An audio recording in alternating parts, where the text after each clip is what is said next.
مفتی تقی عثمانی کا نام تو سنا ہوگا آپ نے, جانتے ہوں گے مفتی تقی عثمانی. اکنامکس کے اندر, اسلامک اکنامکس میں آج کے تاریخ میں نمبر 1 ہے, فادر آف اسلامک اکنامکس. میرے نزدیک جب میں یہ چاروں ائمہ کی کتابیں پڑھا ہوں اور علماء کے ساتھ میں اسٹڈی کیا ہوں. میرے والد شافعی تھے, میں رتناگری سے ہوں, بامبے میں پیدائش ہے, تو بچپن میں شافعی پڑھانے آتے تھے مجھے. بٹ میرے والد ماشاءاللہ بہت کھلے ذہن کے تھے, وہ سارے علماء سے بہت قریب تھے, اور گھر پہ ایوری سیکنڈ ڈے علماء آتے تھے. حنفی آتے تھے, شافعی آتے تھے, اہل حدیث آتے تھے ماشاءاللہ. مجھے یاد ہے کہ بچپن میں مجاہد القاسمی, قاضی مجاہد القاسمی حنفی فقہ کے بڑے فقیہ ہیں, انتقال ہو گیا, اللہ انہیں جنت فردوس نصیب فرمائے.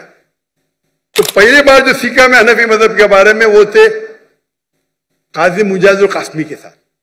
پھر علی میاں ندوی کے ساتھ گھر پہ آتے تھے, میں ان کو ملنے جاتا تھا جب وہ ممبئی آتے تھے. بھائی مولانا پاریک ہے, یہ سب لوگ سے تعلق تھے. پھر مختار ندوی صاحب اہل حدیث کے امیر, میرے والد صاحب جتنے امیر ہیں سب لوگ کو ماشاءاللہ یا گھر پہ آتے تھے, ہم ان کو ملنے جاتے تھے. اور میں تو بچہ تھا پہلے, 15 سال کا, 20 سال کا, 25 سال کا, پھر ہوا, اور میں ان سے سیکھتا تھا.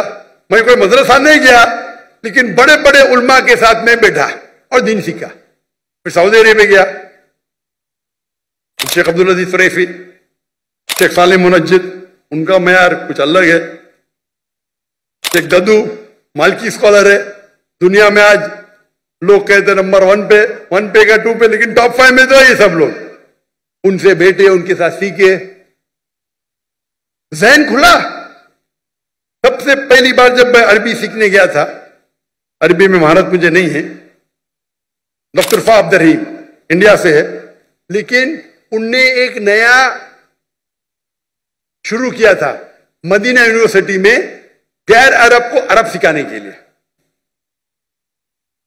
تو سب سے پہلے استاد جو میرے بھار کے تھے وہ ڈاکٹر فا عبد الرحیم تھے, اور وہ کہتے تھے قرآن میں کتنے بار بھی پڑھو, کہاں لکھا نے اپنے آپ کو حنفی بولو, شافی بولو, دیوبندی بولو, مدنی بولو یا سلفی بولو, قرآن میں نکلا ہے قال اننی من المسلمین.